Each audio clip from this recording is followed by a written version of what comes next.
वसुबारस, गायीचे महत्त्व सांगणारा श्लोक। आज कार्तिक शुद्ध द्वादशी म्हणजे गोवत्स द्वादशी। दिवाळीची सुरुवात होते ती आजच्या अत्यंत महत्त्वाच्या पर्वाने, ते म्हणजे वसुबारस।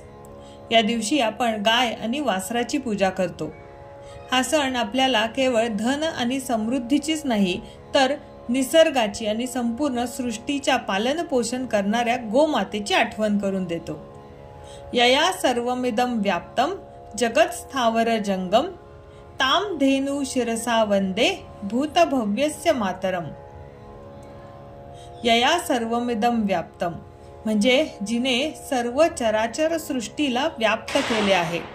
मग या चराचर सृष्टीमध्ये कोण कोण आहेत, तर स्थावर जंगम म्हणजे जे सर्व स्थावर आहे आणि जे सर्व जंगम आहे। स्थावर म्हणजे न हलणारे आणि जंगम म्हणजे हलणारे, जसे की मनुष्य, प्राणी, आणि अचल म्हणजे स्थावर जे न हलणारे आहे।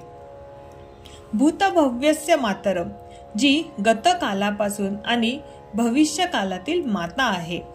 ताम धेनु शिरसा वंदे, अशा या धेनू म्हणजे गोमातेला माझे वंदन असो। वसुबारस हा केवळ काही एक विधी नाही, तर तो या मातृशक्तीला कृतज्ञता व्यक्त करण्याचा दिवस आहे। चला तर मग या पवित्र वसुबारसाच्या मुहूर्तावर जगात सर्वत्र व्यापलेल्या आणि भूतकाळाची व भविष्याची माता असलेल्या या गोमातेला विनम्र अभिवादन करूयात। तुम्ही वसुबारस कसे साजरे करता हे आम्हाला कमेंटमध्ये नक्की सांगा। तुम्हाला आणि तुमच्या परिवाराला दिवाळीच्या खूप खूप शुभेच्छा।